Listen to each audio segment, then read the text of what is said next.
Hello everyone. तो guys आज हम लोग पढ़ने वाले हैं रेजिस्टेंस के बारे में। अभी तक हम लोगों ने इलेक्ट्रिसिटी में टोटल 6 लेक्चर कवर कर चुके हैं और उन 6 लेक्चर में हमने क्या पढ़ा था। हमने इलेक्ट्रिक करंट के बारे में देखा, हमने पोटेंशियल और पोटेंशियल डिफरेंस के बारे में देखा, हमने सर्किट डायग्राम के बारे में सीखा कि हमारे सर्किट डायग्राम के कुछ सिंबल्स को रिप्रेजेंटेशन देखा था और उस कॉन्सेप्ट पे बेस हमने कुछ न्यूमेरिकल लगाया था। आज हमारा लेक्चर नंबर 7 है और आज हम पढ़ने वाले हैं रेजिस्टेंस के बारे में। ध्यान से सुनना। रेजिस्टेंस को अगर मैं बोलूँ रेजिस्टेंस होता क्या है तो ध्यान से सुनना गाइस। अगर मैं बोलूँ यार मान लेते ये मेरा कोई क्या है, ये मेरा कोई कंडक्टर है, ठीक है, ये मेरा कोई कंडक्टर है या वायर है, आप ये भी बोल सकते हो।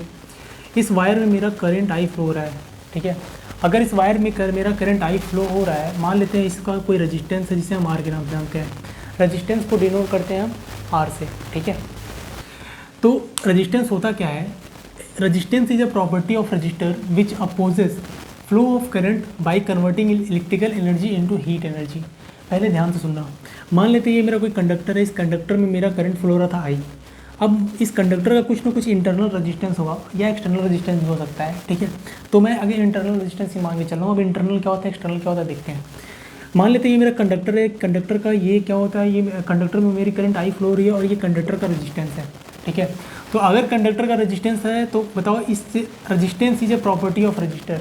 तो रेजिस्टेंस क्या होती है, रजिस्टर की प्रॉपर्टी होती है। कैसी प्रॉपर्टी होती है कि मान लेते हैं इस कंडक्टर में जो मेरा करंट आई फ्लो हो रहा था, ये रजिस्टर इसमें फ्लो होने वाली करंट का क्या करता है, अपोज करता है। कहने का मतलब मान लेते हैं किसी भी कंडक्टर में अगर तुम करंट को फ्लो कराओगे तो उसमें का जो रेजिस्टेंस होगा, यानी कि उसका खुद इंटरनली जो रेजिस्टेंस होगा वो उस करंट का क्या करेगा, अपोज करेगा, ठीक है। यानी कहने का मतलब ये है, ध्यान से सुनना मैं क्या कहना चाहता हूँ यार गाइस। किसी भी आप अगर कंडक्टर में करंट को फ्लो करा रहे हो तो उसका जो रेजिस्टेंस होता है वो क्या करता है, वो उस करंट को फ्लो होने से अपोज करता है, यानी कि उस करंट का अपोज करता है, इतनी आसानी से फ्लो होने नहीं देता है।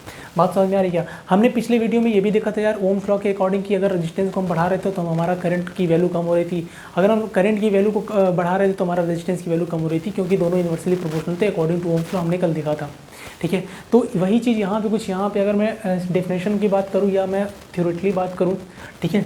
तो यहाँ पे देखो, किसी भी अगर कंडक्टर में तुम करंट आई फ्लो करा रहे हो तो उस कंडक्टर आई जो अगर उस कंडक्टर में जो मेरा करंट फ्लो रहा था वो आई, वो रेजिस्टेंस क्या करता है, उस कंडक्टर का अपोज करता है। जो मेरा रेजिस्टेंस होता है उसमें जो फ्लो होने वाली करंट होती है उसका अपोज करता है। यानी कि जो कंडक्टर में मेरी फ्लो होने वाली करंट थी उसका अपोज करता है, कौन करता है, रेजिस्टेंस करता है, ठीक है। अगर मैं एग्जांपल के थ्रू देखूँ गाइस, ध्यान से सुनना, ठीक है। मैं एग्जांपल फर्स्ट लेता हूँ। मान लेते हैं एग्जांपल है कि मेरा पहला, ठीक है, इसमें एक रेजिस्टेंस है और एक मैंने वोल्टेज ले लिया और ये वोल्टेज का जो वोल्ट है वो 10 वोल्ट है और मैंने सपोज दैट रेजिस्टेंस की वैल्यू कितनी ले ली, 5 ओम ले ली।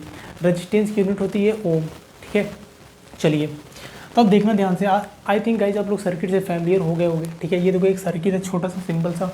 अब इसमें एक वोल्टेज दे रखा है और एक मैंने एक रेजिस्टेंस की वैल्यू ले ली है और रेजिस्टेंस ले लिया है, ठीक है। मान लेते हैं मेरा इसमें करंट आई फ्लो हो रहा है, बहुत ध्यान से देखना, इसमें मेरा करंट आई फ्लो हो रहा है, ठीक है। इसमें मेरे को करंट आई की वैल्यू निकालनी है। तो आई होप गाइज आप लोग इसमें करंट आई की वैल्यू निकाल सकते हो। मैंने आप लोगों को पिछले वीडियो में बताया भी था। यही बताओ हमें, देखो यहाँ पे 3 क्वांटिटी है, 2 क्वांटिटी दे रखी है, अकॉर्डिंग टू ओम्स लॉ यहाँ पे आई की वैल्यू निकाल सकते हो। अगर मैं यहाँ पे आई निकालना चाहूँ तो बताओ आई क्या हो जाए, सर आई इक्वल टू होता है मेरा V/R according to Ohm's law. तो V कितना दे रखा है, 10 दे रखा है। सर आई कितना दे रखा है, आई दे रखा है सर, R दे रखा है 5, ठीक है। तो कितना करंट आ गया, 2 एम्पेयर आ गया। सर करंट की यूनिट क्या होती है, एम्पेयर होती है। अब अगले केस की बात करूँ तो यार अगले केस में भी मैं एक सर्किट ले रहा हूँ, ठीक है। अगले केस में भी मैं एक सर्किट ले रहा हूँ, ठीक है। अब इस सर्किट का मैं क्या कर रहा हूँ, ध्यान से देखना। ये मैंने वोल्टेज को क्या लिया है, कांस्टेंट लिया है। देखो अभी मेरा 10 वोल्ट था, बाद में कितना हुआ, 10 वोल्ट।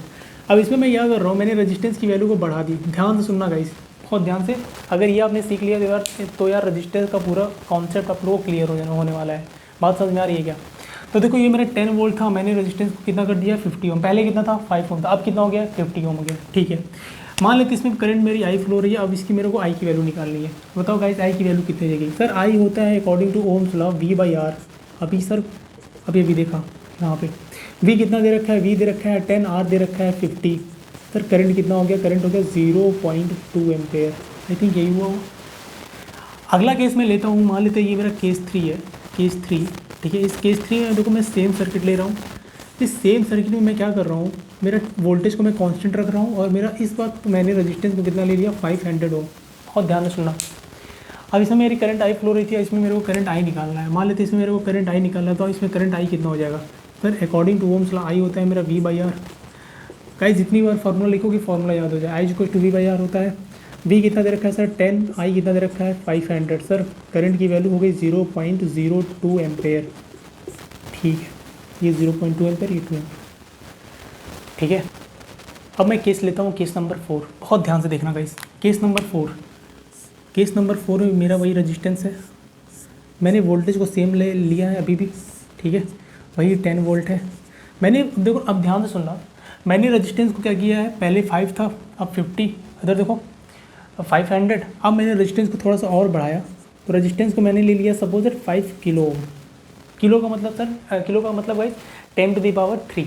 ठीक है, चलो मान लेते इसमें मेरे को करंट आई निकालनी है, तो बताओ करंट आई कितना हो जाएगा अकॉर्डिंग टू ओम्स लॉ। यहाँ पे मेरा आई कितना हो जाएगा सर, यहाँ पे जो मेरा आई होगा, आई हो जाएगा मेरा 10/5 × 10⁻3। सर यहाँ पे अगर मैं आई निकालना चाहूँ तो बताओ आई कितना हो जाएगा, आई हो जाएगा बताओ 10, ये मेरा 2 हो गया। बताओ न्यूमरेटर में है 10⁻3, न्यूमरेटर में बताओ डिनोमिनेटर में जाए क्या, अगर सॉरी डिनोमिनेटर में है बताओ 10⁻3, अगर डिनोमिनेटर में है तो न्यूमरेटर में जाएगा तो क्या बन जाएगा, माइनस का बन के जाएगा। यानी तो इधर नीचे कितना था, प्लस का, ऊपर जाएगा तो माइनस का। तो बताओ कितना आ जाएगा 10⁻³ क्या हो जाएगा। ठीक है, तो करंट मेरा कितना आ गया, करंट आ गया मेरा 2 मिली एम्पेयर।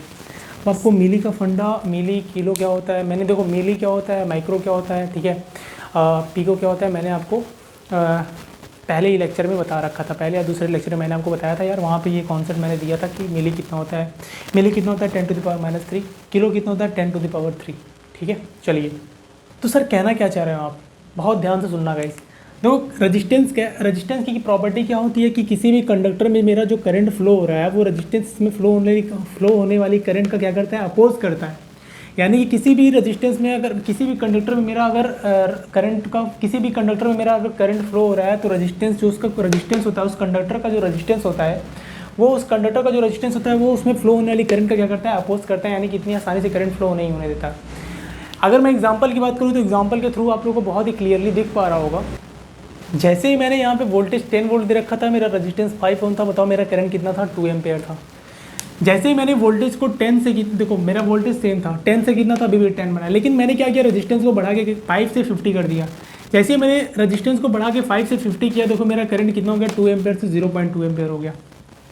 अब आगे जैसे ही मैंने, देखो मेरा वोल्टेज तो कांस्टेंट था, लेकिन जैसे ही मैंने रेजिस्टेंस को थोड़ा और बढ़ाया, यानी कि 550 ओम से 500 ओम किया, तो 50 ओम से 500 ओम करने पे मेरा जो करंट कितना आया था, 0.02 एम्पेयर आ रहा था। बात समझ रहे हो क्या।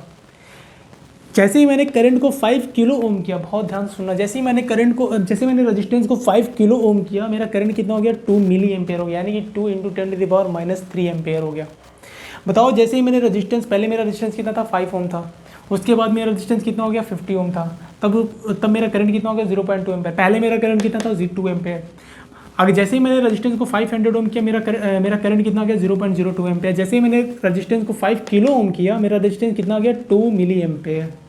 बात समझ में आ रही है क्या। कहने का मतलब है कि अकॉर्डिंग टू, अगर मैं डिफिनेशन की बात करूं तो देखो, resistance is a property of register. Resistance एक रजिस्टर की प्रॉपर्टी होती है कि किसी भी सर्किट में अगर करंट फ्लो हो रहा है तो वो रजिस्टर क्या करता है, जो रेजिस्टेंस होता है, रेजिस्टेंस क्या करता है, उसमें कंडक्टर में फ्लो होने वाली करंट का क्या करता है, अपोज करता है। यानी कि इतनी आसानी से किसी भी सर्किट में रेजिस्टेंस किसी भी करंट को फ्लो नहीं होने देता है। बात समझ में आ रही है क्या, अकॉर्डिंग टू डिफिनेशन। अब ये होता कैसा है, तो देखो, अब flow of current by converting electrical energy into heat energy. यानी कि किस फॉर्म में होता है, इलेक्ट्रिकल एनर्जी को किस में कन्वर्ट करता है, हीट एनर्जी में। अब ऐसा तो है नहीं कि यार रेजिस्टेंस यहाँ से कंडक्टर में मेरा करंट फ्लो हो रहा था, अभी कंडक्टर में मेरा करंट आई फ्लो हो रहा था, तो रेजिस्टेंस इसकी कुछ ना कुछ करंट लेके बैठ गया, ऐसा थोड़ी ना है। ये क्या करेगा, ये देखो रेजिस्टेंस क्या होता है, डिसिपेटिंग एलिमेंट होता है। कौन सा एलिमेंट होता है, डिसिपेटिंग एलिमेंट। तो रेजिस्टेंस क्या करता है, सिर्फ पावर को एब्जॉर्ब करता है, रेजिस्टेंस पावर को डिलीवर नहीं कर सकता है। यानी कि रेजिस्टेंस के पास जो, बताओ आई, जो इसके पास करंट आई आ रही है, बताओ ये कौन सी एनर्जी है। मान लेते हैं यार इलेक्ट्रिकल एनर्जी के फॉर्म में ही तो है। आई जो मेरी करंट है वो कौन सी एनर्जी है, या कौन से फॉर्म में है, वो इलेक्ट्रिकल एनर्जी के फॉर्म में है। तो जैसे ही इसमें करंट, देखो इलेक्ट्रिकल एनर्जी, करंट क्या है, इलेक्ट्रिकल एनर्जी के फॉर्म में है, तो बताओ ये जैसे ही रेजिस्टेंस के थ्रू होकर जाता है तो रेजिस्टेंस क्या करता है, हीट के फॉर्म में इसे डिसिपेट करता है। यानी कि रेजिस्टेंस क्या करता है, इलेक्ट्रिकल एनर्जी को हीट एनर्जी में कन्वर्ट कर देता है। बात समझ में आ रही क्या। आगे जब मैं आपको हीटिंग इफेक्ट पढ़ाऊंगा तो वहाँ पे यार बहुत ही क्लियरली हम लोग देख पाएंगे कि यार कैसे हमारा इलेक्ट्रिकल एनर्जी हीट एनर्जी में कन्वर्ट हो रहा है, और वहाँ हीट एनर्जी के और सारे कॉन्सेप्ट वहाँ पे देखेंगे। बात समझ में आ रही है क्या?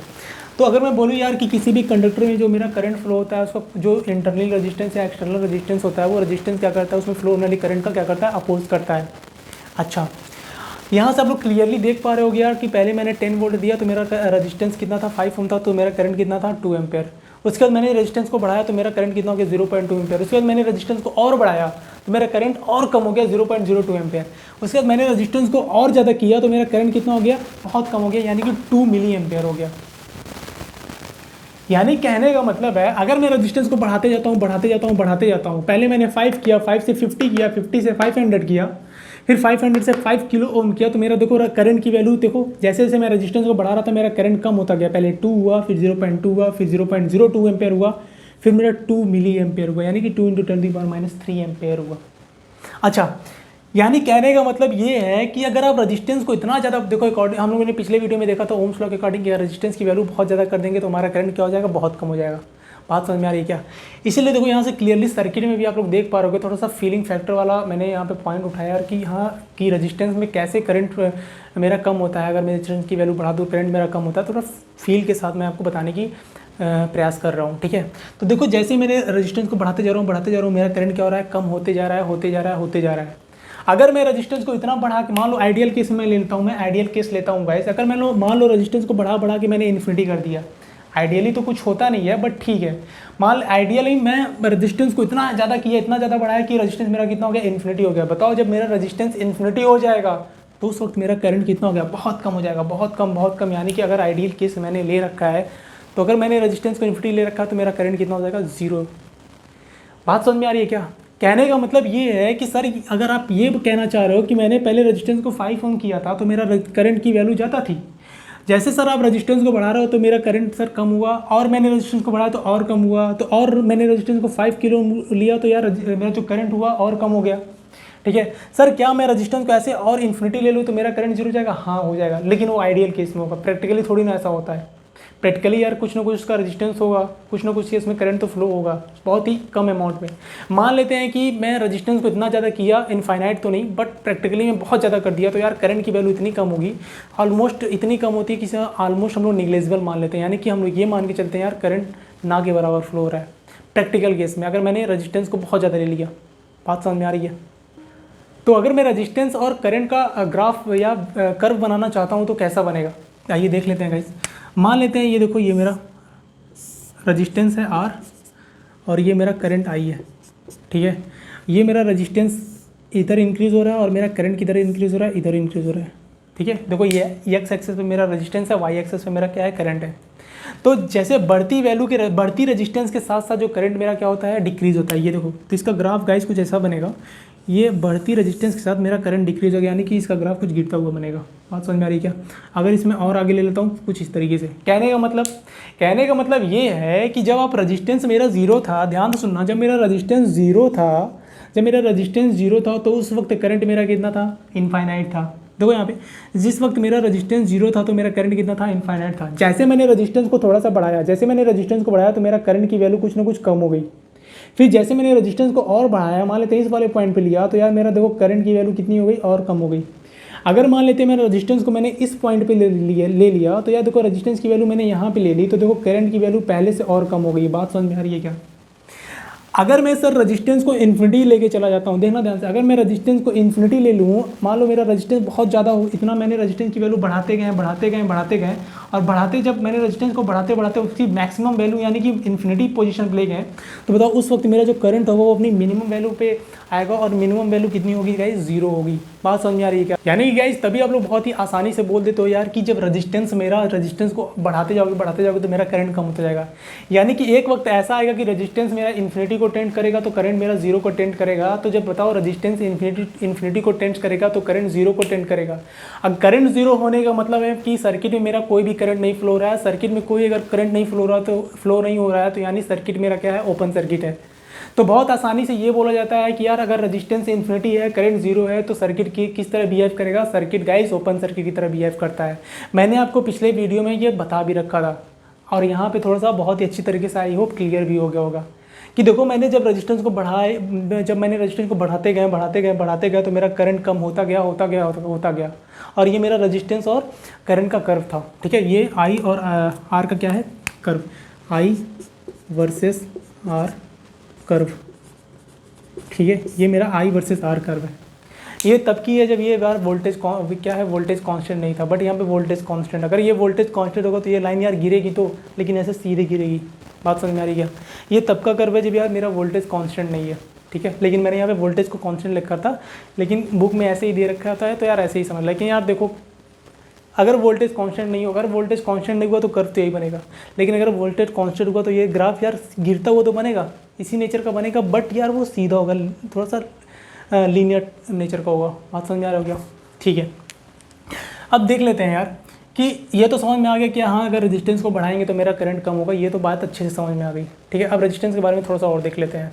तो देखो रेजिस्टेंस क्या होता है, रेजिस्टेंस के बारे में हमने क्या सीखा कि रेजिस्टेंस क्या होती है, एक रेजिस्टेंस क्या होती है, एक रजिस्टर की प्रॉपर्टी होती है जो उसमें फ्लो होने वाली करंट को क्या करता है, अपोज करता है, यानी कि करंट को इतनी आसानी से फ्लो नहीं होने देता। यानी कि अगर रेजिस्टेंस मेरा ज़्यादा होगा तो करंट की वैल्यू क्या होगी, कम होगी। अगर मेरा रेजिस्टेंस इतना बढ़ते बढ़ते अगर इन्फिनिटी तक पहुँच गया तो मेरा करंट घटते घटते कहाँ पहुँच जाएगा, जीरो पहुँच जाएगा। तो अगर मान लो मेरा रेजिस्टेंस इन्फिनिटी को ट्रेंड कर रहा है, करंट जीरो को ट्रेंड कर रहा है, इसी तो मेरा वो उस वक्त मेरा बताओ करंट अगर जीरो है तो उस वक्त मेरा सर्किट किस तरह बिहेव करेगा, ओपन सर्किट की तरह। अगर मान लो गाइस कि मेरा करंट में अगर मेरा रेजिस्टेंस जीरो है तो बताओ अगर रेजिस्टेंस जीरो होगा, बताओ रेजिस्टेंस अगर जीरो होगा तो करंट किसको टेंड करेगा, इन्फिनिटी को टेंड करेगा। अगर मान लो रेजिस्टेंस मेरा जीरो है तो करंट इन्फिनिटी को टेंड करेगा, तो बताओ उस वक्त मेरा करंट जो सर्किट किस तरह बिहेव करता है गाइस, शॉर्ट सर्किट की तरह। मैंने आपको पिछले वीडियो में बता भी रखा था। अब थोड़ा सा रेजिस्टेंस के बारे में और देख लेते हैं, तो रेजिस्टेंस क्या होता है देख लेते हैं। देखो रेजिस्टेंस को डिनोट करते हैं किससे, आर से। ठीक है, देखो गाइस जो रेजिस्टेंस होता है, रेजिस्टेंस जो डायरेक्टली प्रोपोर्शनल होता है मेरा लेंथ के, एल क्या है मेरा लेंथ है, और रेजिस्टेंस जो होता है डायरेक्टली प्रोपोर्शनल होता है 1/a के, यानी कि ए 1/a यानी कि इन्वर्सली प्रोपोर्शनल बोल सकते हो एरिया के, और डायरेक्टली प्रोपोर्शनल 1/a एरिया। ठीक है, अगर मैं यार इसका ओवरऑल कॉम्बिनेशन लिखूँ तो यार जो रेजिस्टेंस होता है वो मेरा डायरेक्टली प्रोपोर्शनल होता है लेंथ अपॉन एरिया के। ठीक है, तो अगर मैं यहाँ पे प्रोपोर्शनलिटी का साइन हटाता हूँ तो यहाँ एक कांस्टेंट इंट्रोड्यूस्ड होता है जिसे हम लोग रो के नाम से जानते हैं, और रो इंटू L/A हो गया।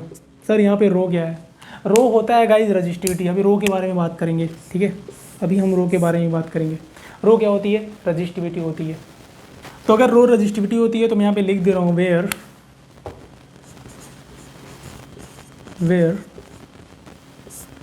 रो इज रजिस्टिविटी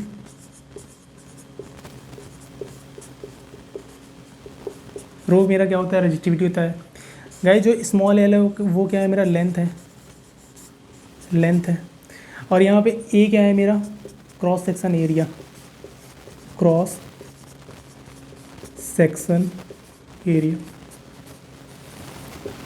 अगर मैं मान लेते हैं ये मेरा कोई कंडक्टर है, बहुत ध्यान से देखना, मान लेते हैं ये मेरा कोई कंडक्टर है, तो इस कंडक्टर का खुद का अपना कुछ ना कुछ लेंथ होगा और इसका कुछ ना कुछ एरिया भी होगा। ये मान लेते हैं इसका कुछ ना कुछ एरिया है। ठीक है, ये मेरा इसका लेंथ है, ये एरिया है। तो यार ये लेंथ किसको दिखाता है यार, ये जो ये रेजिस्टेंस के फॉर्मूला में ये एल क्या होता है, यही मेरा लेंथ होता है, और ये क्या होता है मेरा एरिया होता है। रेजिस्टेंस की गाइस जो यूनिट होती है, इसकी यूनिट क्या होती है, यूनिट गाइस जो रेजिस्टेंस की यूनिट होती है वो क्या होती है, ओम होती है। बहुत ध्यान से देखना, रेजिस्टेंस की जो यूनिट होती है ओम होती है। ठीक है, जिसे हम लोग कुछ इस तरीके से रिप्रेजेंट करते हैं। ठीक है, रेजिस्टेंस को डिनोट करते हैं हम आर से। अब सारे टर्म देखने के बाद देखो रेजिस्टेंस मेरा डायरेक्टली प्रोपोर्शनल होता है लेंथ के, रेजिस्टेंस मेरा डायरेक्टली प्रोपोर्शनल होता है 1/, एरिया के। तो रेजिस्टेंस मेरा डायरेक्टली प्रोपोर्शनल L/A यानी कि लेंथ अपॉन एरिया के होता है। तो यहाँ पे अगर मैं प्रोपोर्शनलिटी का साइन हटाता हूँ तो एक कांस्टेंट इंट्रोड्यूस होता है जिसे हम लोग रजिस्टिविटी के नाम से जानते हैं। अब ये रजिस्टिविटी क्या है, देखो रजिस्टिविटी क्या होती है, रजिस्टिविटी अपनी रजिस्टिविटी किसी हर एक मटेरियल की अपनी खुद की क्या होती है, रजिस्टिविटी होती है, जिसे हम लोग स्पेसिफिक रेजिस्टेंस भी बोलते हैं। मान लेते हैं गाइस ये मेरा मार्कर है, तो मार्कर अगर ये मार्कर है तो ये मार्कर किसी न किसी मटेरियल का बना होगा। अगर ये किसी न किसी मटेरियल का बना होगा तो इसकी कुछ ना कुछ रजिस्टिविटी होगी। हर एक मटेरियल की अपनी कुछ ना कुछ रजिस्टिविटी होती है। मान लेते हैं सिल्वर की अलग है, जर्मेनियम की अलग होती है, ठीक है, कॉपर की अलग होती है, यानी कि जितने भी मटेरियल हमारे एग्जिस्ट करते हैं इस यूनिवर्स में सबकी ने कुछ अलग अलग क्या होती है, रजिस्टिविटी होती है। तो यहाँ पे आर क्या है मेरा रजिस्टिविटी होती है, जिसे हम रो क्या होती है मेरी रजिस्टिविटी होती है, और जिसे हम स्पेसिफिक रजिस्टेंस भी बोलते हैं।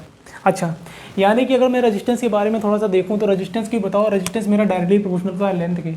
तो अगर मैं लेंथ को इंक्रीज़ करता हूं, ये देखना ध्यान से, अगर मैं लेंथ को इंक्रीज़ करता हूं तो डायरेक्टली प्रोपोर्शनल होने के नाते मेरा आर भी क्या होगा, इंक्रीज़ करेगा। अगर मैं एरिया को डिक्रीज़ करता हूँ गाइज तो इन्वर्सली प्रोपोर्शनल होने के नाते मेरा रेजिस्टेंस क्या होगा, इंक्रीज़ करेगा। बात समझ में आ रही है। तो रो क्या है सर, रो क्या है मेरा, रो देखो यहाँ पे एक कांस्टेंट के टर्म पे आया था, रो मेरा क्या है, रजिस्टिविटी होता है। आज यार रजिस्टिविटी, अगर मैं रजिस्टिविटी की बात करता हूँ, अगर मैं रजिस्टिविटी की यहाँ पे बात करता हूँ गाइज, ध्यान से सुनना, ये मेरा रजिस्टिविटी है। तो रजिस्टिविटी क्या होती है, रजिस्टिविटी मेरी स्पेसिफिक रजिस्टेंस होती है, ठीक है। रजिस्टिविटी क्या होती है, specific resistance, specific resistance which does not depend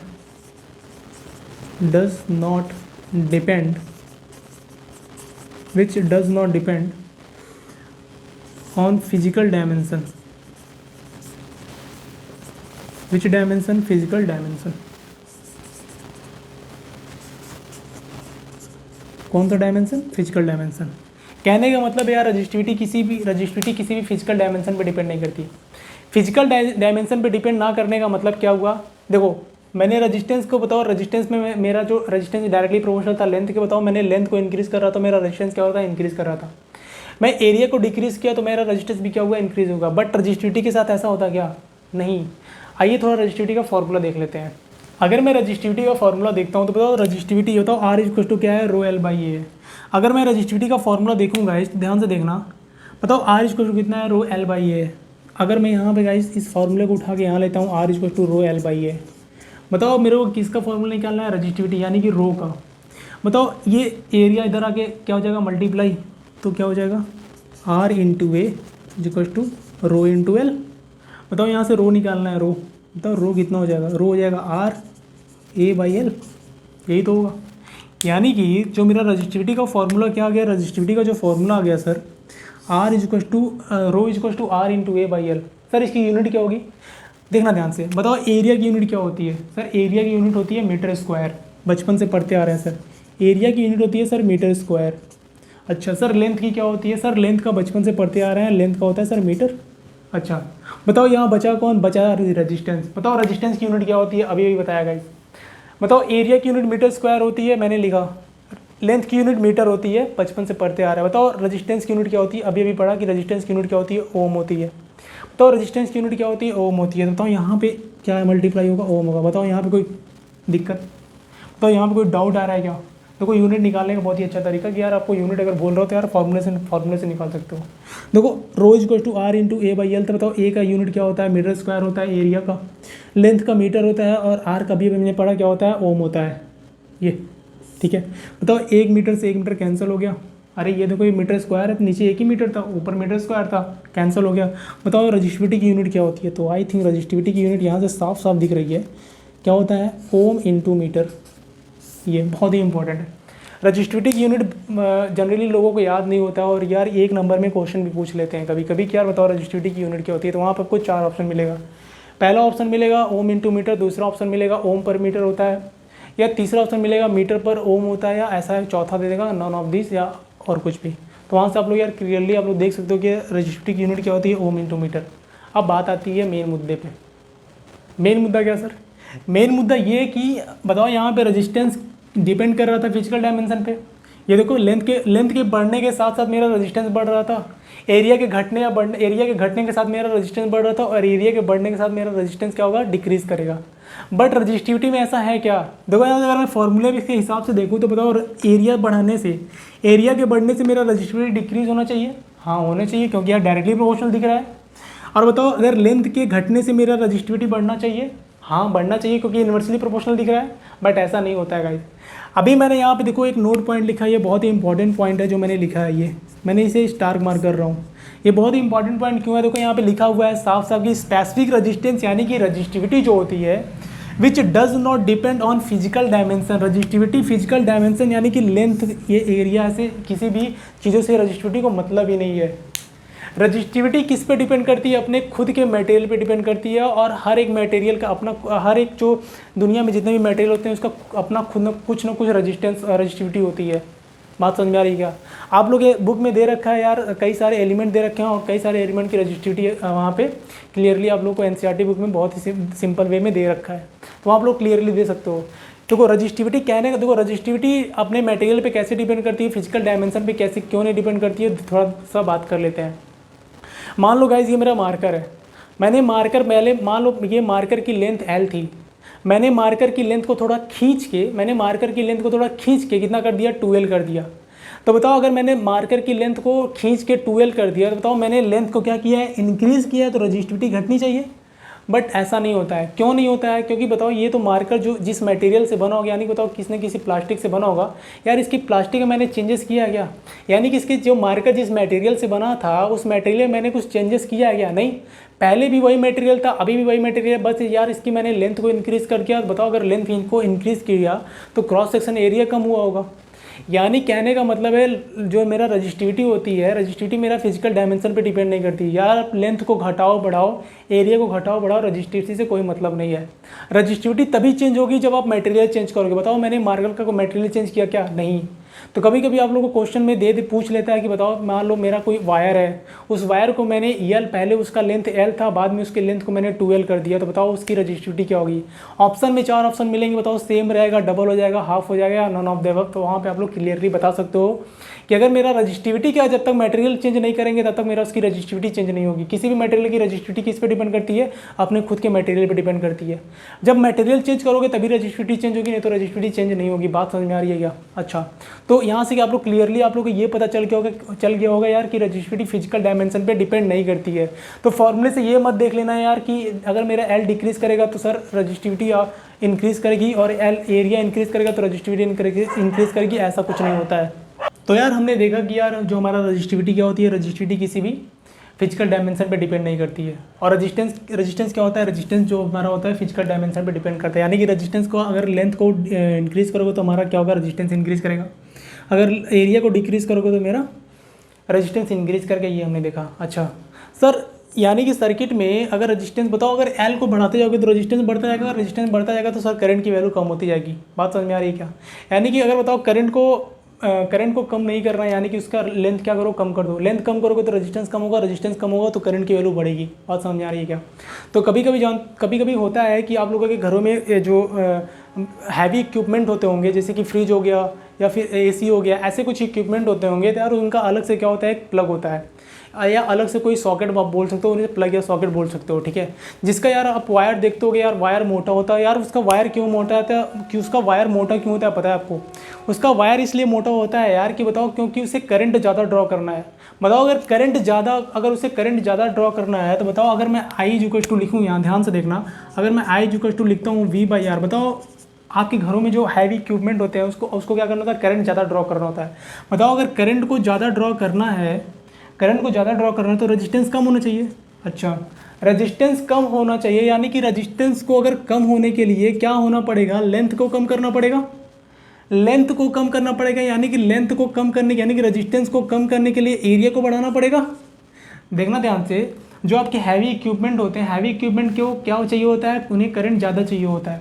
बताओ अगर उन्हें करंट ज़्यादा चाहिए होगा, यानी कि करंट ज़्यादा चाहिए, यानी कि रेजिस्टेंस की वैल्यू कम होनी चाहिए, तभी तो करंट ज़्यादा होगा। अगर रेजिस्टेंस की वैल्यू कम होनी चाहिए तो बताओ रेजिस्टेंस की वैल्यू को कम करने के लिए क्या करना पड़ेगा, लेंथ को कम कर दो सर, और एरिया को बढ़ा दो सर।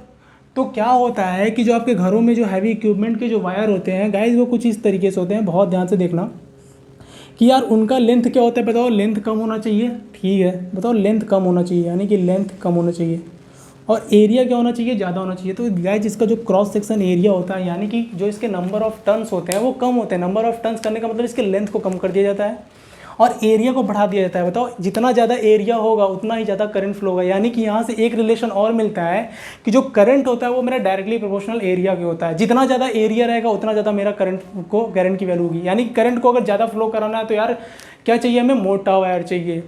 अगर मेरा आप लोग हैवी इक्विपमेंट में, यार जितने भी आपके घरों में हैवी इक्विपमेंट लगे होंगे, AC हो गया, फ्रिज हो गया, या ऐसे कुछ टाइप के, तो वहाँ पे आप देखते होगे यार कि वहाँ के उनके वायर क्या होते होंगे, मोटे होते होंगे, और उनके अलग से क्या होता होगा, एक सॉकेट होता होगा। तो वहाँ पे गाइस रीजन यही है कि वहाँ पे रेजिस्टेंस को ज़्यादा चाहिए तो करंट कम होना चाहिए। करंट कम होने के लिए यार लेंथ को कम करना पड़ेगा, एरिया बढ़ाना पड़ेगा, यानी कि ये वाला कॉन्सेप्ट अपनाना पड़ेगा। बात समझ में आ रही है क्या?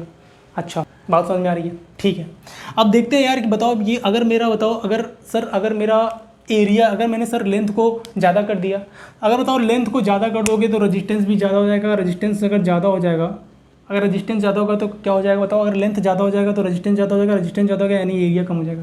यानी कहने का मतलब ये मेरा केस फर्स्ट मान लेते हैं इसको, अगर मैं केस फर्स्ट और इसको केस सेकंड मानता हूँ तो बताओ केस सेकंड में क्या हो जाएगा सर, लेंथ को बढ़ा दो ये कुछ इस तरीके से और सर एरिया को कम कर दो। बताओ इसका लेंथ कितना है, इसका लेंथ ज़्यादा है किस वाले से, इस वाले से, ठीक है, और इसका एरिया किसका ज़्यादा है, पहले वाले का। तो बात समझ में आ रही है क्या? यानी कि कहने का मतलब है कि करंट जो होता है वो डायरेक्टली प्रोपोर्शनल एरिया के होते हैं, यानी कि आपको सर्किट में अगर ज़्यादा करंट फ्लो कराना है तो आपको एरिया भी क्या होना चाहिए, उसका ज़्यादा होना चाहिए, कंडक्टर का एरिया। तो मैं यहाँ पे लिख दे रहा हूँ गाइस कि जो मेरा करंट होता है, ठीक है, कॉन्सेप्ट जो मेरा करंट होता है वो डायरेक्टली प्रोपोर्शनल किसके होता है, एरिया के। तो आप करंट को किससे डिनोट करते हैं, आई से, तो मैंने आई लिखा, एरिया को ए से। तो यहाँ पे यार गाइस जो यहाँ पे करंट होता है वो किसके डायरेक्टली प्रोपोर्शनल होता है, एरिया के, ठीक है। देखो क्वेश्चन तो आप लोग यहाँ से बन जाएंगे। यहाँ मेरा मेन मोटिव क्या था यार, ओम्स लॉ पढ़ा के हट जाना, लेकिन देखो ओम्स लॉ रेजिस्टेंस को पढ़ा के हट जाना। मैंने आपको रेजिस्टेंस बताया यार, मैंने आपको ओम्स लॉ भी बहुत डिटेल में बहुत अच्छे से बताया, वहाँ कुछ मैंने ग्राफ भी प्लॉट करके दिखाया था। तो रेजिस्टेंस का भी मैंने रेजिस्टेंस भी आपको बहुत ही अच्छे से बताया अकॉर्डिंग। हमने तो देखो यार रेजिस्टेंस के पिछले वीडियो में हमने तो देख ही लिया था कि यार ओम्स लॉ के अकॉर्डिंग जो मेरा रेजिस्टेंस करंट जो होता है इन्वर्सली प्रोपोर्शनल होता है रेजिस्टेंस के, तो यानी कि अगर मैं रेजिस्टेंस को बढ़ाऊंगा तो करंट कम होगा, हमने वहाँ देखा था। बट मैंने यहाँ पे थोड़ा सा और यार आपको डिटेल में देखा यार कि हमारा एक्चुअल में हमारा सर्किट में होता कैसे है, कैसे हम रेजिस्टेंस को बढ़ाते हैं तो मेरा करंट कम होता है। एक्चुअल मैंने आपको सर्किट में दिखाया कुछ इस तरीके से। मैंने कुछ ग्राफ को भी दिखाया, करंट और रेजिस्टेंस का ग्राफ भी। अब यार रेजिस्टेंस को मैंने थोड़ा सा और डिटेल में डिस्कस किया, तो डिटेल में डिस्कस किया तो यार यहाँ से पता चला यार कि जो ये रो है, रो रजिस्टिविटी होती है। रजिस्टिविटी मेरा किस पे डिपेंड करती है, रजिस्टिविटी मेरा फिजिकल डायमेंशन पे डिपेंड नहीं करती, वो अपने मटेरियल पे डिपेंड करती है, ठीक है। हमने यहाँ पे ये भी देखा यार कि बताओ करंट ज़्यादा होने के लिए हमें क्या करना पड़ेगा, करंट ज़्यादा होने के लिए हमें रेजिस्टेंस कम करना पड़ेगा।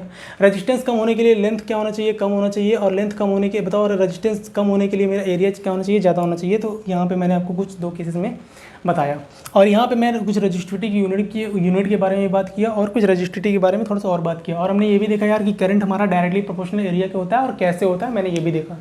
करंट डायरेक्टली प्रोपोर्शनल एरिया के क्यों होता है, क्योंकि जो देखो जो लेंथ करंट इन्वर्सली प्रोपोर्शनल होता है रजिस्टर के, और रजिस्टर मेरा इन्वर्सली प्रोपोर्शनल होता है एरिया के, तो करंट मेरा किसके डायरेक्टली प्रोपोर्शनल किसके होगा, एरिया के। बात समझ में आ रही है? यानी कि अगर सर्किट में आपको करंट ज़्यादा फ्लो कराना है तो यार उसका एरिया भी क्या होना चाहिए, ज़्यादा होना चाहिए। देखो ये सब एक्स्ट्रा बातें हैं, ठीक है, कोई आपको बुक में नहीं दे रखा है, या बहुत ही कम लोगों ने आपको इस क्लास 10th लेवल में बहुत कम लोग डिस्कस भी करते हैं। बट यार क्वेश्चन तो देखो क्वेश्चन तो बन जाएगा। क्वेश्चन मैंने आपको यार इतना देखो, आप अगर आपने अच्छे से ओम्स लॉ पढ़ा है और इतना ये फॉर्मूला कर इतना पढ़ लिया यार, थोड़ा बहुत कॉन्सेप्ट देख लिया, तो क्वेश्चन तो आपसे बन जाएंगे। क्वेश्चन बनाना बड़ी बात नहीं है, इंपॉर्टेंट ये है कि आप कॉन्सेप्ट वाइज कितने स्ट्रॉन्ग बनते हो, ताकि किसी भी रैंडम क्वेश्चन को यार ऐसे ही आप हवा में उठा दो या ऐसे हवा में आप सॉल्व कर दो। बात समझ में आ रहा है क्या?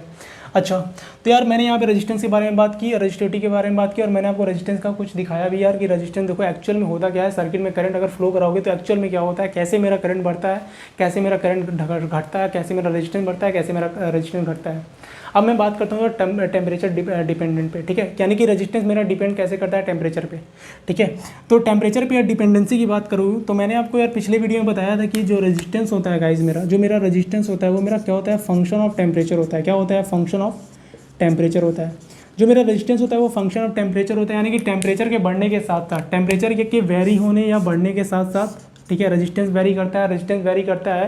तो हमने ओम्स लॉ में ये भी देखा था कि यार रेजिस्टेंस के बढ़ते, अगर मेरा रेजिस्टेंस वेरी कर रहा है तो मेरा जो ओम्स लॉ को जो V=I/R वाला रिलेशन था वो क्या था, इनवैलिड था। बात समझ में आ रही है? मैंने आपको वहाँ पे नोट में करके लिखवाया भी था। अब देखो यहाँ पे रेजिस्टेंस क्या होता है, फंक्शन ऑफ टेम्परेचर होता है, यानी कि टेम्परेचर को वेरी करने से रेजिस्टेंस क्या होता है, वेरी करता है। तो अगर मैं यार ओवरऑल रेजिस्टेंस का फॉर्मूला लिखता हूँ, थोड़ा ध्यान से देखना, देखो आप लोग हायर स्टडी में ये सब चीज़ें पढ़ते हो, ठीक है, लेकिन मैं यहाँ थोड़ा सा बात कर लेता हूँ। अब मान लो अगर रेजिस्टेंस को यार थोड़ा सा अगर रेजिस्टेंस का पूरा फॉर्मूला लिखते हो टेम्परेचर पे डिपेंडेंसी पे, तो यार रेजिस्टेंस का जो फॉर्मूला होता है वो R0 होता है, 1 + अल्फ़ा डेल्टा टी था, अल्फ़ा डेल्टा टी होता है। अब आप लोगों को समझ में तो नहीं आ रहा होगा कि अल्फ़ा यहाँ पे क्या है, डेल्टा टी क्या है, ये सब टेम्परेचर को, अल्फ़ा मेरा टेम्परेचर कोफिशिएंट होता है, वो सब बात की बातें हैं। मैं आप लोग को बस इतना बताना चाह रहा हूँ कि यार रेजिस्टेंस जो होता है वो टेम्परेचर पे कैसे डिपेंड करता है, बस इतना सा मैं समझाना चाह रहा हूँ आप लोग को। ये फॉर्मूला यार अभी ये बताने के लिए ये बताना पड़ेगा, ठीक है। देखो मेरा टेम्परेचर जो मेरा रेजिस्टेंस वो किस पे डिपेंड कर रहा है, मेरा टेम्परेचर पे डिपेंड कर रहा है। टी यहाँ पे क्या है, चेंज। देखो डेल्टा टी क्या है, आप लोग 9th में पढ़े हो यार, डेल्टा टी जो डेल्टा होता है वो क्या रिप्रेजेंट करता है, मेरा चेंज इन टेम्परेचर या चेंज इन अदर वैल्यू पे रिप्रेजेंट करता है। तो यहाँ पे डेल्टा टी है, तो किस में चेंज हमारा, यहाँ इसको डेल्टा हमारा किसको रिप्रेजेंट करोगे, चेंज इन टेम्परेचर को। तो यहाँ पे डेल्टा टी क्या है, चेंज इन टेम्परेचर। अल्फा क्या है मेरा, अल्फा मेरा टेम्परेचर कोफिशिएंट होता है, और ये आर नॉट क्या होता है, आर नॉट होता है मेरा जीरो टेम्परेचर पे मेरा रजिस्टेंस कितना था। तो यार इस तरह का कुछ फॉर्मूला होता है, और यहाँ से आप टेम्परेचर, यहाँ पे आप रेजिस्टेंस की वैल्यू कैलकुलेट करते हो। देखना ध्यान से, अगर मैं यार मटेरियल की बात करूँ, देखो 3 मटेरियल होते हैं, एक होता है मेरे सेमीकंडक्टर, एक होता है मेरा कंडक्टर, एक होता है मेरा इंसुलेटर। तो अगर मैं सिर्फ कंडक्टर की बात करता हूँ यार, कंडक्टर की बात करता हूँ, तो यार कंडक्टर जो होता है, अगर मैं सिर्फ कंडक्टर की बात करता हूँ, मान लेते हैं यहाँ पे मेरा कोई कंडक्टर है, मैं कंडक्टर की बात कर रहा हूँ गाइस, ध्यान सुनना, किसकी बात कर रहा हूँ, कंडक्टर की, ठीक है। अब सेमी कंडक्टर या इंसुलेटर आप लोग जब हायर स्टडी या क्लास 12 में जाओगे तो वहाँ डिटेल में देखने वाले हो। अगर मैं कंडक्टर की बात करता हूँ यार, तो कंडक्टर जो होता है, देखो कंडक्टर क्या होता है, कंडक्टर का जो रजिस्टिविटी होती है, रजिस्टिविटी क्या होती है, रजिस्टिविटी जो मेरी डायरेक्टली प्रोपोर्शनल होती है मेरे टेम्परेचर के। बात समझ में आ रही है? यानी कि आप अगर टेम्परेचर को इंक्रीज़ करोगे, यहाँ से आप लोग क्लियरली देख पाओगे कि यार ये अगर तुम टेम्परेचर को इंक्रीज़ करोगे तो आपकी रजिस्टिविटी इंक्रीज़ करेगी। अगर रजिस्टिविटी इंक्रीज़ करेगी तो बताओ आर इक्वल टू क्या होता है, आर इक्वल टू होता है रो एल बाई ए। अगर रजिस्टिविटी इंक्रीज़ कर रही है गाइस, ध्यान से देखना, अगर मेरा रजिस्टिविटी इंक्रीज़ कर रही है तो मेरा रजिस्टेंस भी क्या करेगा, इंक्रीज़ करेगा। यानी कि मैं बोल सकता हूँ जो मेरा रजिस्टेंस होता है वो डायरेक्टली प्रोपोर्शनल किसके होता है, टेम्परेचर के। ये कब होता है, ये मेरा कंडक्टर में होता है। बहुत ध्यान से सुनना, ये इंपॉर्टेंट पॉइंट है। ये कब होता है, ये कब होता है, ये मेरा कब होता है, जब ये बात होती है कंडक्टर की। अगर सेमी कंडक्टर होगा तो यार इसका अपोजिट होगा। इसीलिए कंडक्टर में लोग जनरली बोलते हैं कि कंडक्टर मेरा क्या होना चाहिए, पॉजिटिव टेम्परेचर कोफिशिएंट होता है। क्या होता है, पॉजिटिव टेम्परेचर कोफिशिएंट।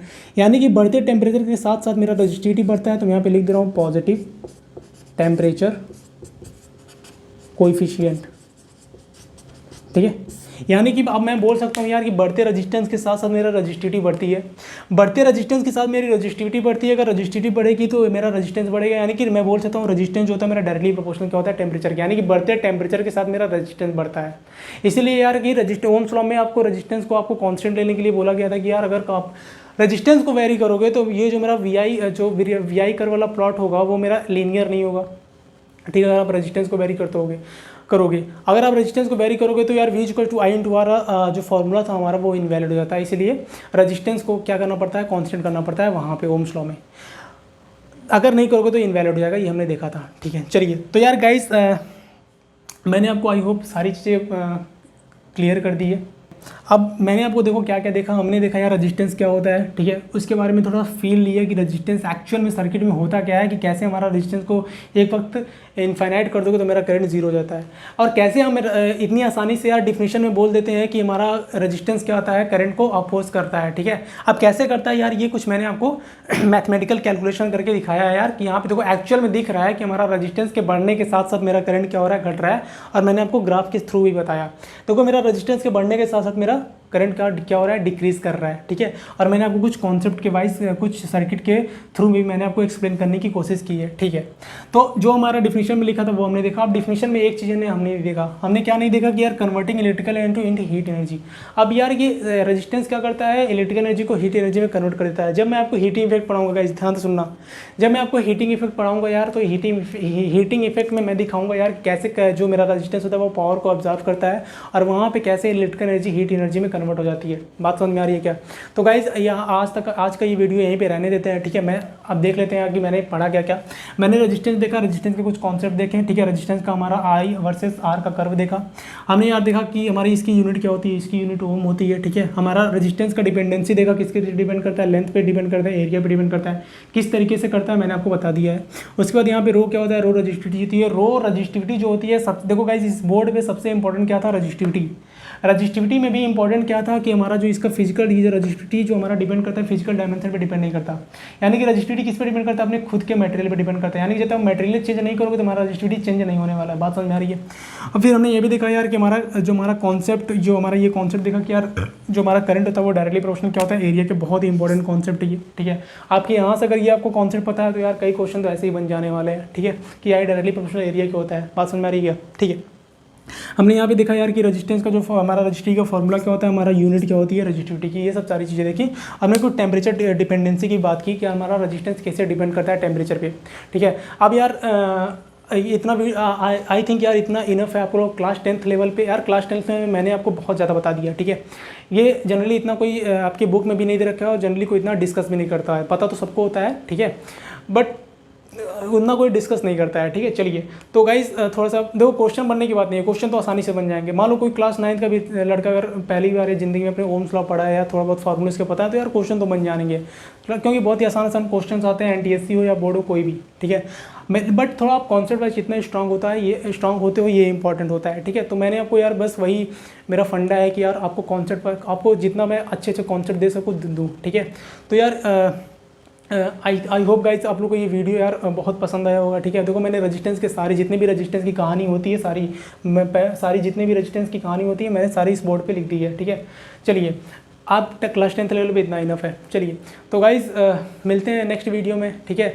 अगर यार वीडियो आप लोग को अच्छा लग रहा हो यार, अगर आपको यार कंटेंट पसंद आ रहा है तो यार चैनल को लाइक शेयर सब्सक्राइब जरूर करना यार, ताकि यार ऐसे ऐसे अच्छे अच्छे कॉन्सेप्ट और कंटेंट मैं आपके लिए लेकर आता रहूँ। आने वाले वीडियोज़ में यार इस कॉन्सेप्ट पे हम लोग न्यूमेरिकल लगाएंगे, ठीक है। उसके बाद हम लोग क्या देखेंगे, series and parallel combination of resistance देखेंगे, ठीक है। उसके बाद हम लोग पावर और फिर हीटिंग इफेक्ट आने वाले ऐसे ही अच्छे अच्छे कॉन्सेप्ट पढ़ने वाले हैं। तो ठीक है गाइज़, मिलते हैं नेक्स्ट वीडियो में यार, तब तक के लिए गुड बाय।